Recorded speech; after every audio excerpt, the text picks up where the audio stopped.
जोहार सम्बलपुरी समाचार के आपण को स्वागत। भारत गोटे खाद्य बलका देश आउ पूर्थिन खाद्य आउ पोषण सुरक्षा दिगे काम करी आसुचे बोली प्रधानमंत्री नरेंद्र मोदी कहिछन।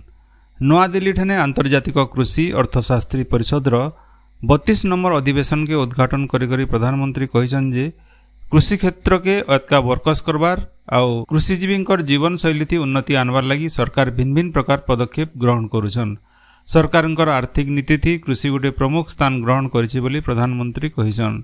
जिला स्तरीय कोर्ट आउ विचार विभागीय अधिकारी माने साधारण जनता आउ विचार व्यवस्था भितरे सेतु बागीर काम करसन बोली सुप्रीम कोर्ट रो विचारपति जस्टिस सूर्यकांत कहिछन। कटक ठाने थिबार ओडिशार जुडिशियल एकाडेमी परिसर न गलाकाल हेइथिबार दुदिनिया सम्मेलन थी जोग देकरी जस्टिस सूर्यकांत कहिछन जे न्यायिक व्यवस्था थी निम्न अदालत मानकर बड़ भूमिका रही। विचार विभाग उपरे लोकर आस्था जनता रहबा सेथिर लगी से आह्वान देइछन। हर घर त्रिरंगा अभियान थी आबा 9 नु 15 तारीख तक निजर घरे त्रिरंगा पताका उड़ाबार के गृहमंत्री अमित शाह देशवासी को निवेदन करिछन। सामाजिक गणमाध्यम जरिए से कहिछन जे प्रधानमंत्री नरेंद्र मोदी हर घर त्रिरंगा अभियान गला 2 बछरे गोटे जातीय आंदोलन हेइ पारिछे आउ देशर कुना कुना थी फी भारतीयंकर भितरे एकता के जागृत करिछे। निजर घरे उड़ैथिबा त्रिरंगा संगे सेल्फी नेइकरी हर घर त्रिरंगा वेबसाइट थी अपलोड करबार के गृहमंत्री श्री शाह देशवासी को निवेदन करिछन। राज्य सरकारंकर बजेट बाबदे लोक मानकु जनाबार के फी मंत्री 2टा लेखा जिला के जीवे बोली राज्य आईन मंत्री पृथ्वीराज हरिचंदन सूचना देछन। से कहिछन जे मंत्री माने लोक संगे बजेट रो भिन्न भिन्न दिग आर सरकारंकर निष्पत्ति बाबदे आलोचना करबे। राज्य बेआईन भावे चलीथिबार 147टा नर्सिंग कॉलेज रो एनओसी राज्य आयुर्विज्ञान शिक्षा आउ तालीम निर्देशक डीएमईटी रद्द करिछन। भारतीय नर्सिंग परिषद रो गाइडलाइन अनुसार दरकारी कागज पत्र दाखल नाइ करथिबानु ए कार्यानुष्ठान हेइसे। हेले ई कॉलेज न पढुथिबार छात्र छात्री मानकर केहनी समस्या नाइ होय बोली डीएमईटी प्रोफेसर संतोष कुमार मिश्र कहिछन। आज होचे श्रावण मासर उआस। छत्तीसगढ़ न आजिर दिन के हरियाली तिहार हिसाबे बड़ा धूमधाम थी पालन करा जाउछे। पल्हारुआ सरला उतारू चाष काम थी व्यवहार होतबार नंगल कपर कुएड कसना सबू के धुई माजी करी आज घरे घरे पूजा करा जाउछे। ई अवसर घर मान के किसम किसम पिठापना बना होउछे। सेंता पश्चिम ओडिशा न आजिर दिन के हराली उआस आर केतेरा जगह न टणे उआस भी कहा जायसी।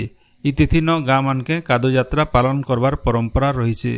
चाषबास भल हेबार लगी कामना करी ग्राम देवी ठाने भूका कुकुरा देवार विधि भी केते जगह न चालुछे। सेंता आज पुरी श्रीमंदिर न महापुरु मानकर चिता लगी नीति हेबा। भोग मंडप भोग सरबार उतारू ई गुप्त नीति करा जिबा। एथिर लगी आज दुपहर 2 बजे नु बेलबुडार 6 बजे तक 4 घंटा लगी सर्वसाधारण दर्शन बंद रहबा बोली मंदिर प्रशासन तरफ सूचना मिली छे। सम्बलपुर मोदीपड़ा सरकारी प्राथमिक विद्यालय प्लाटिनम जुबली उद्घाटन कार्यक्रम हो जाइए। राजस्व और विपर्य परिचालना मंत्री सुरेश पुजारी और विधायक जयनारायण मिश्र यह कार्यक्रम थी जोग देकरी शिक्षानुष्ठान गौरवमय इतिहास उपरे आलोकपात करथिले।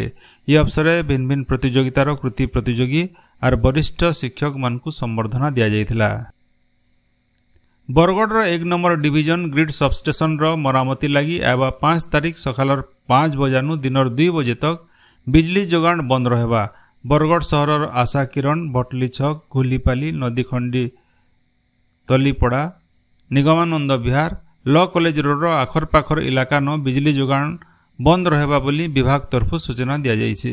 सेंता भटली ग्रिड मरामती और रक्षणाबेक्षण लगी कणपला अमाभना भुक्ता और डुंगरी इलाका न भी आवा 5 तारीख सकाल 8 बजे नु दिनर 2 बजे तक लाइन बंद रहबा बोली टीपीडब्ल्यूओडीएल तरफ सूचना दिया जाइछे। बलांगीर पौर परिषद 21टा वार्ड न काम करुथबार ठिका सफाई कर्मचारी माने दरमहा बढ़ावार दाबी करी पौर परिषद ऑफिस घेराव करथिले। 3 दिन भितरे दाबी पूरण नहीं हेले आंदोलन के जोरदार करा जिबा बोली चेतावनी दिया जाइछे। बरगढ़ जिलार पदमपुर ठाने केंद्रीय विद्यालय स्थापना करवार लगी गाइसिलेट ब्लॉक जुवाकुल गाँव आईन छात्र आशीष ज्योतिष दाबी करिसन। ओडिशार गोटे बड़ उपखंड पदमपुर ठाने केंद्रीय विद्यालय हेले पदमपुर झारबंद पाइकमाल गाइसिलेट ब्लॉक सहित छत्तीसगढ़ छात्र छात्री उपकृत हेबे बोली से केंद्र शिक्षा मंत्री को चिठी लेखिक जनैछन। बरगढ़ जिला घेस गाँवर सांबादिक जगबंधु साहूकर माँ शांति साहूकर गलाकाल 65 बछर बयस परलोक हो जाइए। बने दिन हेबा से जकृत और फुसफुस बेमार थी पीड़ित थिले। बरगढ़ जिला भटली ब्लॉक गोपालपुर गाँवर संकीर्तन्य गाहक देवानंद बारिकंकर 57 बछर बयस परलोक होइछे। कलाहांडी जिलार धर्मगढ़ नु जने सीरियस रोगी के भवानीपाटना डाक्तरखाना नेउतला बेले बाटे एम्बुलेंस रो चका पेचिंग हेकरी रोगींकर जीवन जाइछे।